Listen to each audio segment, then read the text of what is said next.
Good evening, everyone. Just a minute before we start.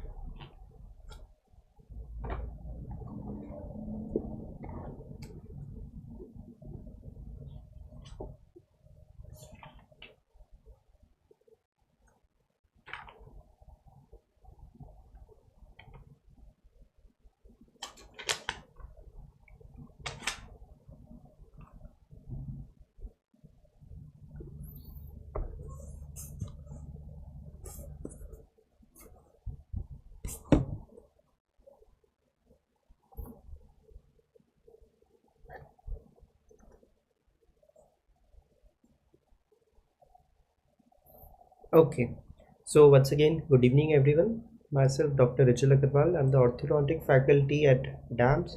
So, bringing you once again the live daily 1 hour session, power pack session for the NEET MDS exam. So, as per your feedback, today's topic is cephalometrics. It's a bit big topic, so I have divided into two parts. One part will be taken up in the today's 1 hour lecture session, and the next part in the next week. Okay, so hopefully these sessions are useful for you and will help you in preparing for your NEET MDS and upcoming INI CET exams as well. Okay, if anyone has any doubt, you can very well write in the comment section, chat section, and I'll be able to help you out. Okay, so let's start. So beginning with the basic part today, what is cephalometric radiography? So cephalometric radiography, if you remember from the measurement approach of growth, okay, so it was primarily invented to assess the growth status of an individual, how the growth is happening at the skeletal level, and to assess it so as to plan your treatment. Later on, it was indicated, or you can say involved in the orthodontic field to assess the various angulation, inclination of the teeth and the jaw bases and its relative position to each other. So what is the definition of cephalometric radiography? It is a standardized method of production of skull radiograph. Remember this word, standardize. Why? Because there are certain standardized parameters, be it related to the radiographic parameters, the distance parameter, the patient positioning parameters, which are followed throughout the world. Okay, so these are useful in making measurements of the cranium and the orofacial complex, and thus through this standardized preparation, the radiograph that is obtained is a cephalogram. Okay, so the machine name is cephalostat or cephalometer, and the radiograph which is obtained from this machine is a cephalogram. Okay, so it was discovered or invented by two different people. One was Broadbent, who was an orthodontist, and second is Hofrath, who was a prosthodontist in Germany. Both were working independently to develop this standardized technique using a high power X-ray machine and a head holder called a cephalostat or cephalometer. Okay, so this was the traditional Broadbent cephalostat with the traditional head holder, the nose position, which was developed by them in the year 1931. Okay, so later on, this is the newer or advanced machine which is present in various institutes, educational institutes and research institutes, which comes attached with a PSF as well as taking a OPG as well. So what are these standardized parameters? These are very, very important because in the recent INI exam as well and the NEET exam, both which happened a few 2-3 months back only, these were asked. Okay, the first, the distance between the X-ray source and the mid-sagittal plane. So from the X-ray source to the mid-sagittal plane, it is 5 feet or 60 inches or 152.4 centimeter. All three measurements are very, very important. Next, the distance between the mid-sagittal plane and the film. It's 15 centimeters according to Jacobson and 7 inches or 13 centimeter according to Broadbent. Okay, so if nothing is written, okay, if they ask you specifically regarding to scientists, very well. If nothing, then go with the first one, the Jacobson value. Next, the films to source distance, that is the total distance from the film to source. You just add it and it comes out to be 5.5 feet or 5 feet 6 inches or 170 centimeter. According to American standards, the film is kept 15 inches from the mid-sagittal plane, thus increasing the distance by 75 inches or 1.8 meter. Magnification of 5.5 to 7% is considered normal. Cassette is always placed, that is the cassette is the film holder is always on the left side of the face. Okay, traditionally the Broadband cephalostat had two X-ray sources, two film holders, and which is the later on it was evolved, or you can say changed by Hiley's into a one X-ray source and a two film holder, and presently we use this Hiley one in our colleges. The KVP value, the MPa, and the exposure all are mentioned here. So please note this slide is very important. All the values are very important for your exam. So what are the parts of a cephalostat? First is the ear rod. This is the ear rod. So as I said, for the cephalostat or technique is a standardized position. So for standardization, you need that the patient should be standardized or placed at an appropriate position, and he cannot move their head right or left.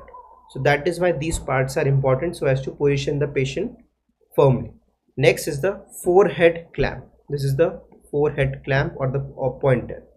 Third, infraorbital pointer. This was earlier used, the infraorbital pointer. Nowadays it is eliminated, and just a forehead clamp pointing in the glabellar region is used. And lastly is the cassette holder. This is the cassette holder. Next comes three terms, that is natural head position, natural head posture, and natural head orientation.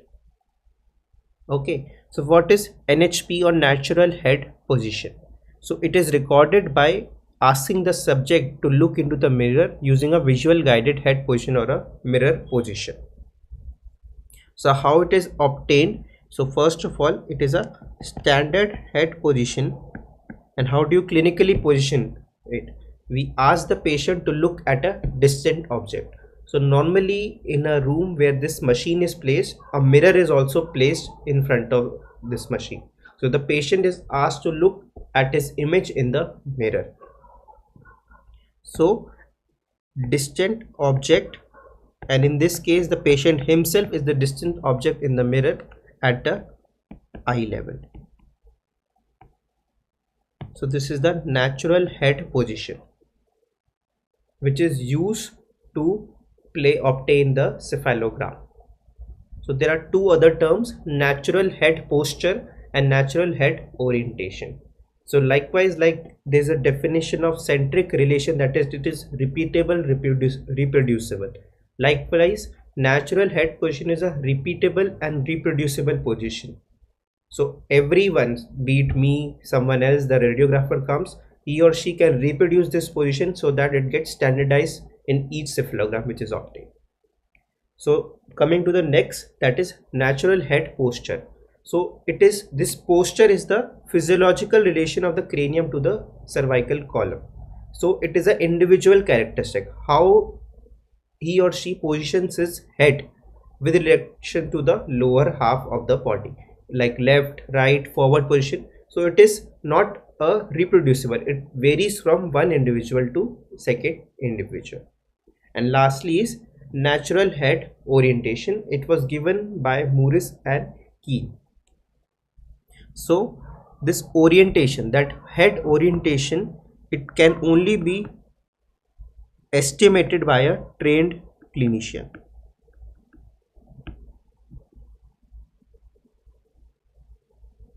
Okay, so this is a cephalogram and there are various landmarks marked on it. Okay, so we'll discuss in brief about these landmarks and their definition. Again, a very important thing, because those who would have given the AIIMS exam or attended its recall session would have seen there were two questions on these landmarks, one on the match the following with the definition, okay, and there was another question. You would have to identify it from the image. So this becomes all the more important from your exam point of view.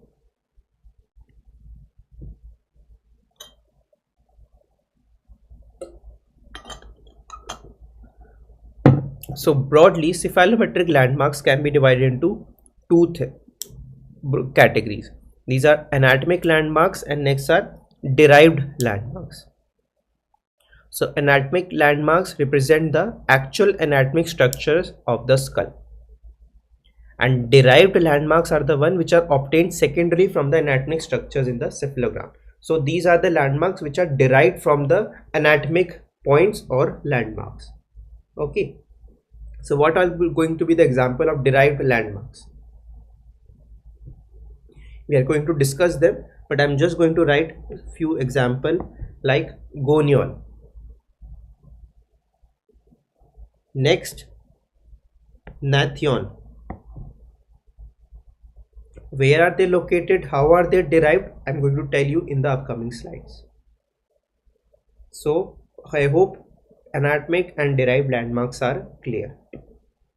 So beginning with the first, that is the Bolton point. So it is the highest point on the upward curvature of the retrocondylar fossa of the occipital bone. So here is the Bolton point, represented by a symbol BO. Porion. So it is the midpoint of the upper contour of the external auditory canal. So it is of two types, that is the anatomic porion and the machine porion. So if you remember from the previous slide in which I gave you the ear rods, so ear rods have a metal ring present in. So when a cephalogram comes, the metal rings come. So this gives you the machine porion, like this. A metal ring will come in your cephalogram. So machine porion and anatomic porion are two different things. So some people take up this machine porion and mark it. So machine porion is the entrance of the ear, not the external auditory meatus, which is the anatomic porion. We require the anatomic porion. So they are far away from, you can say some distance away from each other. Next, articulate. So it is the point of intersection between the shadow of the zygomatic arch and the posterior border of the mandibular ramus. So zygomatic arch and the ramus, where point they intersect, it's the point articulate. Nasion. So the most anterior point midway between the frontal and the nasal bones on the frontonasal suture. Sella, midpoint of the entrance of the cavity of sella turcica. Orbital, very easy, the lower point of the infraorbital margin of the orbit. Basion, the lowest point on the anterior margin of the foramen magnum at the base of the clivus. So foramen magnum and the base of the clivus. This is basion. Sella, nasion, orbital. Point A and point B. Just remember their alternate names, subspinal and supramental. So the point A is the innermost point on the contour of the premaxilla between the point ANS and the this is the point A, and likewise this is point B, the deepest point on the curvature of the anterior body of the mandible, point B, also known as supramental. Next, anterior nasal spine or ANS. It's the anterior tip of the sharp bony process of the maxilla, and tip of ANS is also known as ecanthion. The other name is ecanthion. Pogonion, the most anterior point on the contour of the chin, and menton is the most inferior point on the mandibular symphysis, and nathion lies in between them. So that, like I was telling, it's a derived landmark. So pogonion, menton, you draw a tangent to these 2 points, and the point where they intersect, you extend this line to the lower border, and the point at which it meets is nathion. That's how we obtain nathion. So it becomes sort of a derived landmark. Likewise, gonion. It's the midpoint of the contour connecting the ramus and body of the mandible, constructed at the junction of the ramal plane and the mandibular plane. So how do you derive gonion? You draw a tangent to the posterior border and to the lower border of the mandible. Point at which they intersect, extend it, at which it meets the mandible, gives you gonion. Point D is the center of symphysis. So as I was telling, how you get gonion. Condylion is the most superior point on the head of the condyle. Key ridge, it was given by Atkinson. As you know, it is the lowermost point on the contour of the anterior wall of the infratemporal fossa or the zygomatico-maxillary ridge, and it corresponds to the first molar. So if you remember from your classification table that how the maxillary first molar was chosen by angle to classify, give the angles classification system, it was because of this key ridge thing, because the bone corresponding, the bone above the roots of the maxillary first molar undergoes least amount of remodeling. Okay, so that's why it became the most stable landmark, hence the term key ridge was given. Next is Broadbent's registration point. So it is the midpoint of the perpendicular from the center of sella turcica to the Bolton plane. So from Bolton to Nasion you draw a line, and from sella draw perpendicular. The point at which it intersects becomes the Broadbent's registration point, again becomes a derived landmark. Prostheon and supradental, and similarly infradental or inferior prostheon. So the point at which the junction of the CEJ and the upper central incisor with the bone gives you prostheon, and likewise for the lower incisor gives you inferior prostheon or infradental. So this point and this point. Next, PTM point or pterygomaxillary fissure point. It is the intersection of the inferior border of the foramen rotundum with the posterior wall of the pterygomaxillary fissure. Posterior nasal spine, continuation of the anterior wall of the pterygopalatine fossa and the floor of the nose. Glabella, most prominent point on the forehead in the mid-sagittal plane. Chelion, the lateral terminus of the oral slit on the outer corner of the mouth.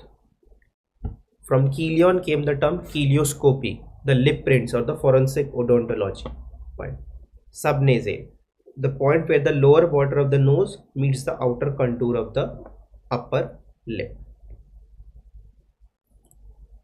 So here is subnasal glabella. Now from these points there are certain planes which are derived. So what is cranial base? So total cranial base length is from point Bolton to Nasion. And if the question comes about anterior cranial base, it is from sella to Nasion, and posterior cranial base is from sella to articular. So sella to Nasion anterior, sella to articular posterior, and total is Nasion to Bolton. Just remember exam में क्या पूछा है, total cranial base length और cranial base length, या anterior पूछा है या posterior. Next, De Coster's line. It is the outline of the internal surface of the anterior cranial base. Camper's line from ANS to the external auditory meatus. Broadbent's line, the sella nasal line or the anterior cranial base. Huxley's line, it is the nasion-basion line which separates the cranium, the upper front from the facial skeleton. That is the Huxley, also known as Huxley-basiocranium axis. Next, Ricketts is considered as the father of the computerized cephalometry, and these angles SNA, SNB and ANB, which we are going to study when we do Steiner's analysis, were not given by Steiner, they were given by Riedel. Very, very important. Likewise, as we discussed horizontal planes, there are certain vertical planes as well. So upper facial height is measured from nasion to ANS, lower facial height from ANS to menton, total is nasion to menton. Facial plane is nasion to pogonion used in Downs analysis, and facial axis is connecting PTM point and nathion used in Downs analysis. Point EVA. So it corresponds to the confluence of stress line on the medial surface of the ramus. And the curve which is created through the point EVA and the point PM with trichion as the center represents the arc of the mandibular growth. So just remember these 2 points, point EVA and point TR. So likewise, as we studied on the medial surface of the ramus, there is a point known as point xi on the lateral surface of the ramus. So it is considered as the center of ramus, and the point where the occlusal plane passes or meets at the bottom, intersects at this, is known as point xi. So it is considered as the entrance of the neurotrophic bundle inside the ramus.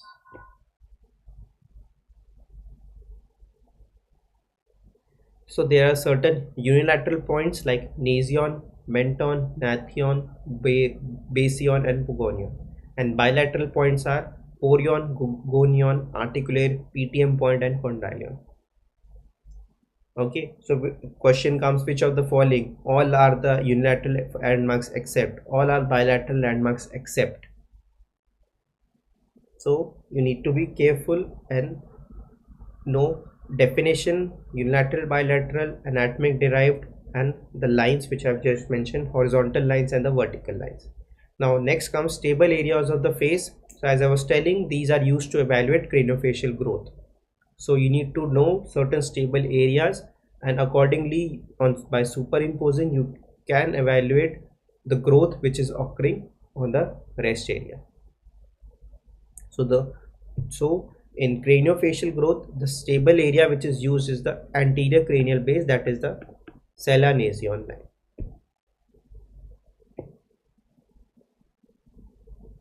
So beginning with the cephalometric analysis, we are going to discuss the two big ones today, that is the Downs and the Steiner's analysis and its interpretation and values. If anyone has any doubts in respect to the landmarks and planes which I have just mentioned, very well ask me, otherwise I'll move ahead.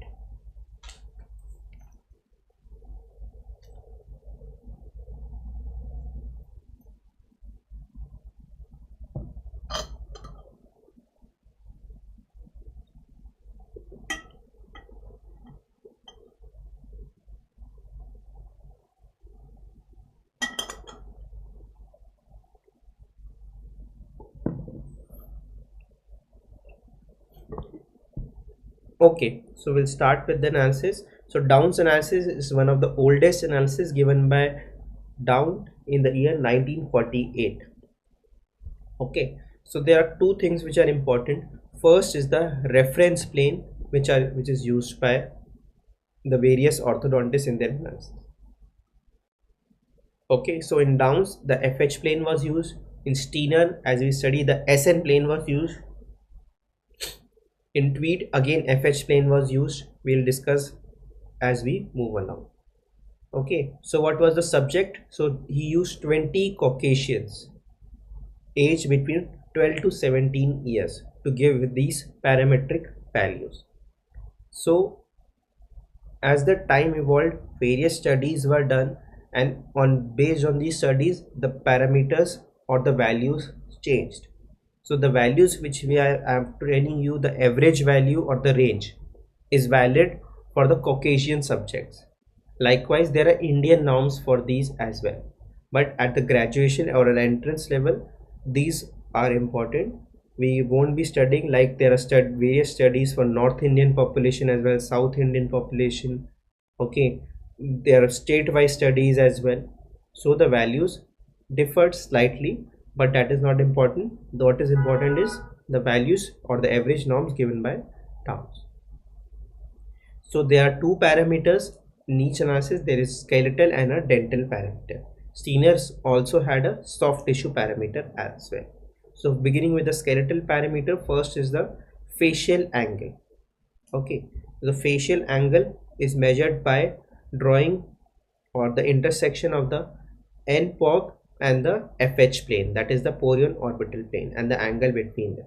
So the average value is 82 to 95 degree, sorry, the range, and the average value comes out to be 87.8 degrees. So you need to, unfortunately, you need to remember these values as well for your exam. And what does these highlight? It highlights the inferences degree of protrusion or retrusion of the jaw bases. So how prominent the chin is there in relation to the cranial base. Next is the AOC, or the angle of convexity. So it is measured by intersecting the NA and the APOG line. So this angle.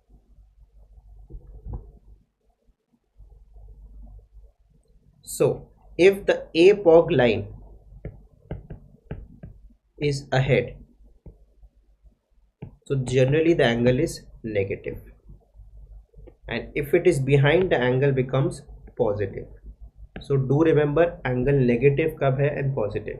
So if it is ahead, the mandible, the APOG line is ahead, the mandible is retrognathic. If it is ahead, the mandible is prognathic.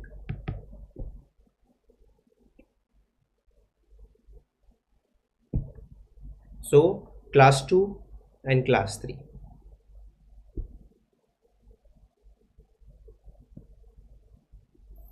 Next is AB plane angle. So measures the relation of the anterior limit of the apical base to each other relative to the facial line. So the NPOG and the angle between the AB plane.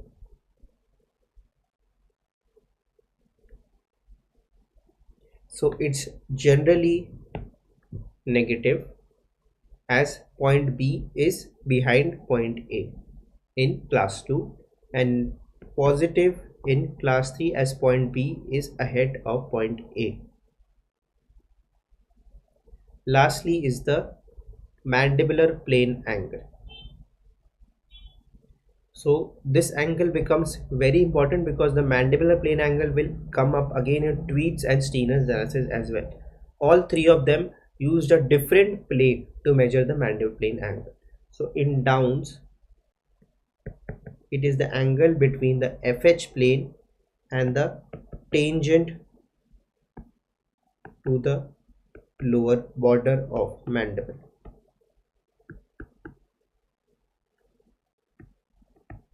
So lower border से एक tangent and the angle between the FH plane give you mandible plane angle. If it is more, it indicates vertical growth, and if it's less, it indicates the horizontal growth pattern. Likewise, there is a y-axis or the growth axis. So it is measured between cephalometry on the FH plane, this angle. Average value between 53 to 66 degree with 59 as the mean value.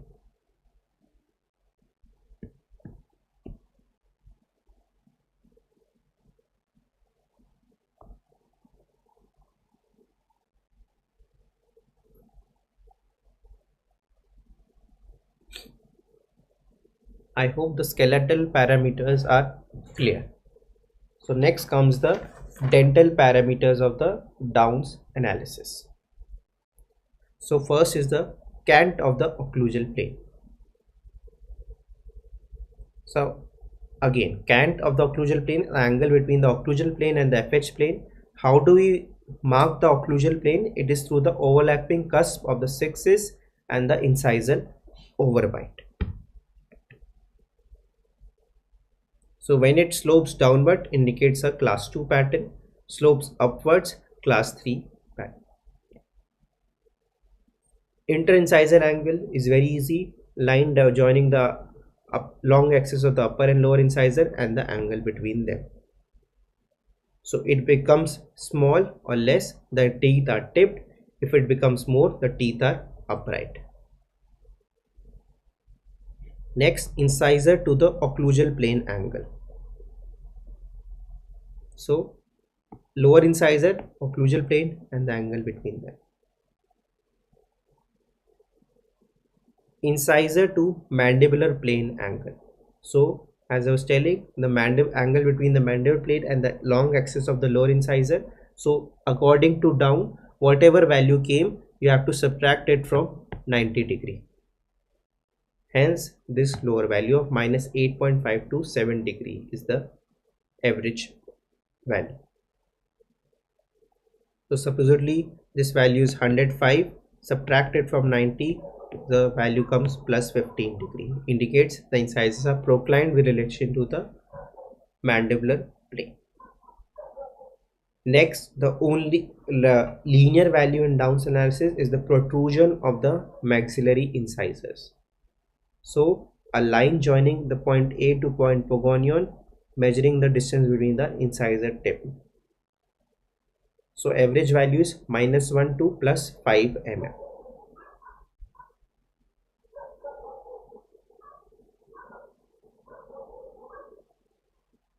So another important term, a polygon or a wigglegram. So it is generally a graphical description or depiction of the analysis. So it was introduced by Hellman in the year 1937 and incorporated into Downs analysis by Voorhees and Adams. So what does it say?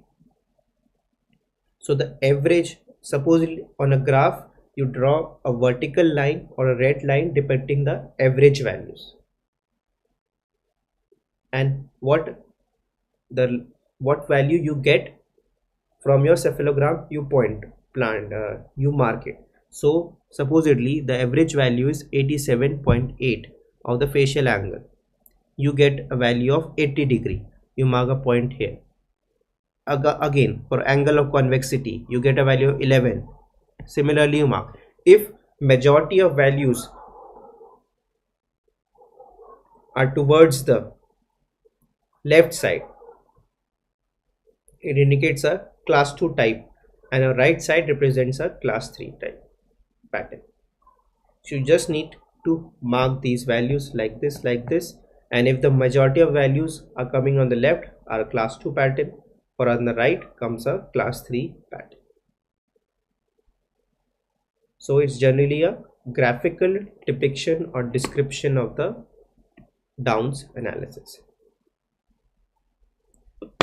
I hope it's clear, the Downs analysis. Then we move towards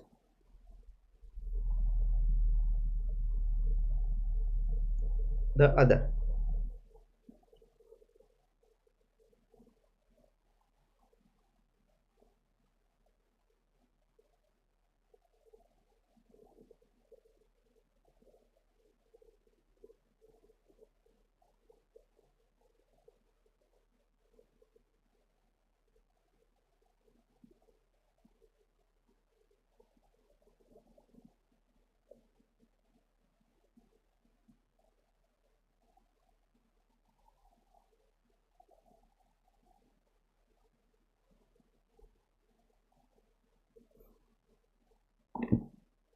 All these value needs to be remembered, sir. Yes, as I told you in the beginning only, the exam, the teachers, they are asking you these values, the average values. In the last अभी INA exam में तो उन्होंने model analysis पे, earlier I used to tell, don't remember, but I had to change based on the pattern which I am seeing right now these days. These values needs to be remembered, because there are two things. First, you get a direct question from these as well. What is the value, or which is the correct value indicating of this so and so angle? And next, an application based question as well.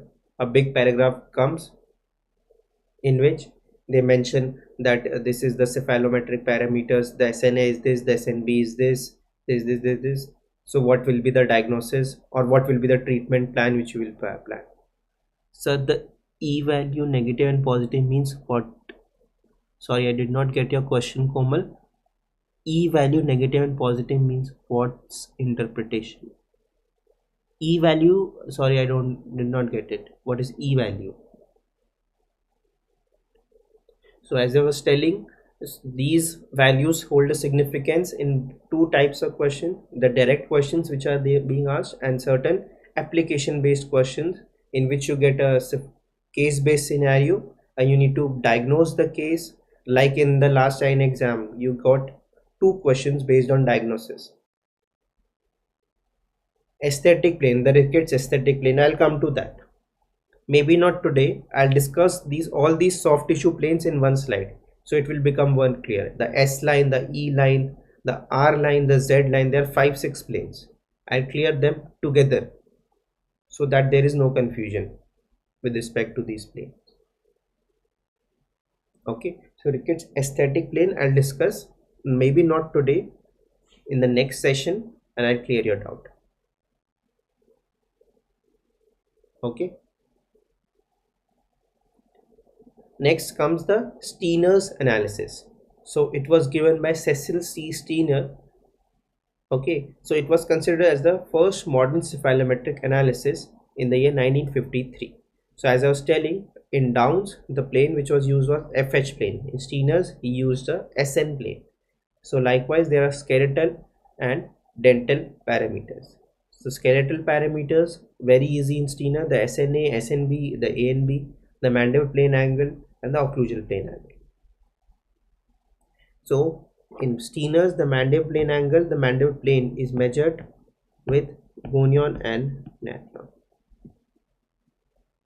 So SNA, SN and A, SNB, 82, 80, the difference comes out to be A and B, give you the A and B value. Okay, indicates the class 2 or class 3 skeletal pattern.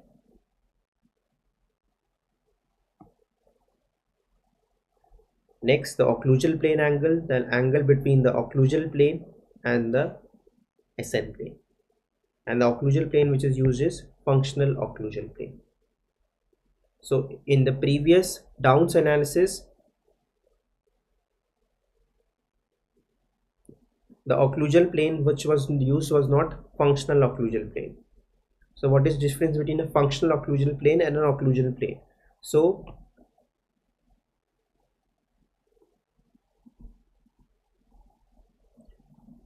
if it's written just occlusal plane, it is the plane passing through the overlapping cusp of sixes and the incisal overbite. So bisecting the incisal over. When it becomes a functional occlusal plane, you have to pass through the intercuspation of the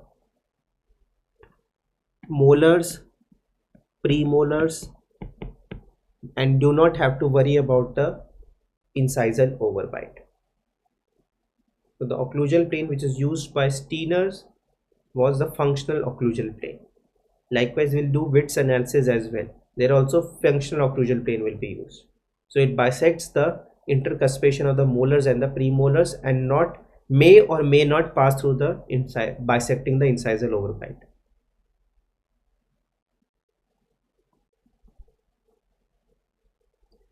Next comes the dental parameters, and there is a third parameter in it as well as a soft tissue parameter.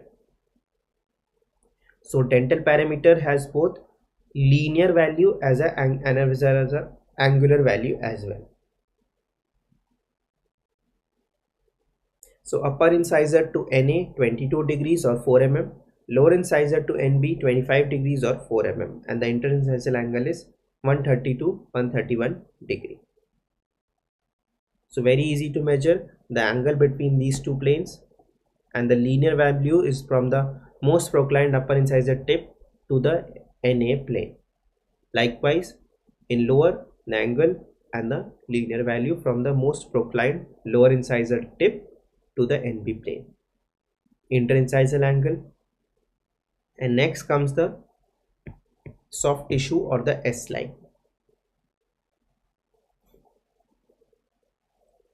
So S line or Steiner's line is drawn bisecting this S-shaped curve from the soft tissue pogonion. So a line joining from passing through the soft tissue pogonion, bisecting this S-shaped curve is the S line, and it is said that the lips, both the upper and the lower lip should contact this line. That is, the average value should be 0 mm. If it's ahead, plus whatever distance it's ahead. If it's behind, minus 1 2 3, whatever the value comes. So ideally, or the average value should be 0 mm. So this is the S, or the soft tissue line.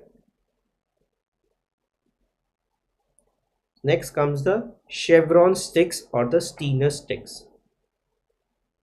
Okay, so like Steiner gave in 1953, so certain modification or certain compromise was done. So what is chevrons or Steiner sticks given in the year 1959? So as we discuss the values of upper incisor to NA and lower incisor to NB, both linear and values, and degree or angular values. So in every patient these values cannot be ideal. So there is certain amount of degree and mm change, and based on these changes you need to adjust or modify your angulation. So what is says that for 2 degree A and B value, the upper incisor to NA should be 22 degree or 4 mm, and lower incisor to NB should be 25 degree or 4 mm. So for each degree change reduction in A and B, these values changes like this. That is, there is a 1 mm or 1 degree increase in the upper incisor to NA, and likewise there is 1 degree reduction or 0.25 mm reduction in lower incisor to NB. Similarly, as the A and B increases, these values change. So ideally it is this. So that's why it is known as Steiner's compromise. When the A and B is more or less than 2 degree, we need to compromise with the incisor position accordingly, so that's to achieve an aesthetic result. Okay, so there is no hard and fast rule regarding, according to Steiner, that if the A and B is 2 degree or 3 degree, irrespective of that you have to position the incisor. No, you have to change your inclination and position of the incisors according to the A and B angle. You cannot alter the A and B because A and B is a skeletal parameter. Once the growth is finished, you can change the value of the A and B. You can alter the incisor position based on the compromise or change in the A and B angle, so as to achieve this ideal S line position, because the proclination or retroclination of the incisor alters this position of the upper and the lower lip. I hope I am clear.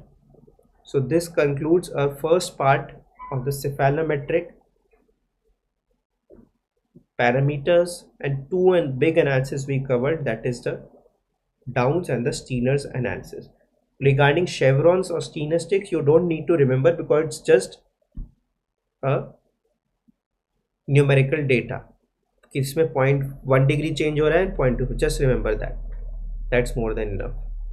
So for each increase in A and B by 1 degree, the upper incisor position decreases by 1 and the lower increases by 1 and 0.25. Likewise in the left direction as well. So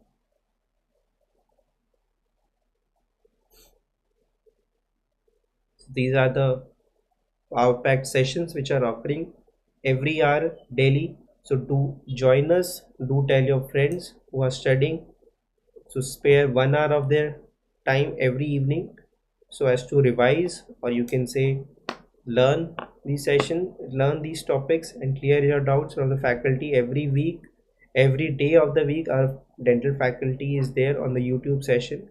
It's free for all. Okay, you can also enroll us. So any tips to remember these values? So like I said, chevrons or Steiner sticks are very easy. Okay, so regarding Downs and Steiner's analysis, the only trick is you just have to see them daily. So there is no tip or trick as such to remember. Okay, so if you see them daily, I think it will be very easy. Okay, numerical data, be it orthodontics, be it any subject, there is hardly any tip or which can help you. If it's a theoretical data, some kind of mnemonic can be built, like in theorems, Riedel's retention theorem, like that, which I discussed. Okay, so as I was telling, you can join us on Instagram or Telegram groups as well, where daily discussion, daily questions are put up. Okay, and rest are live lectures and or are going on eMedicoz app. If anyone has any doubt, you can very well tag us, message us. Okay, we are there, be it next class also or related to any other topic in orthodontics. You can very well write in the comment section or message us on the WhatsApp group as well. We'll help you out. There's no such issue that a student or not a student, so we won't answer. Every faculty is there to help you out. Okay, so don't be afraid.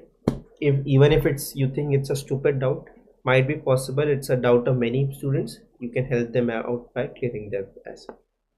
Okay, so happy studying and all the best, and please do keep studying. As I was telling, this June, July, these months are a relatively question period, so students tend to just relax, like exams abhi dur hai and all that.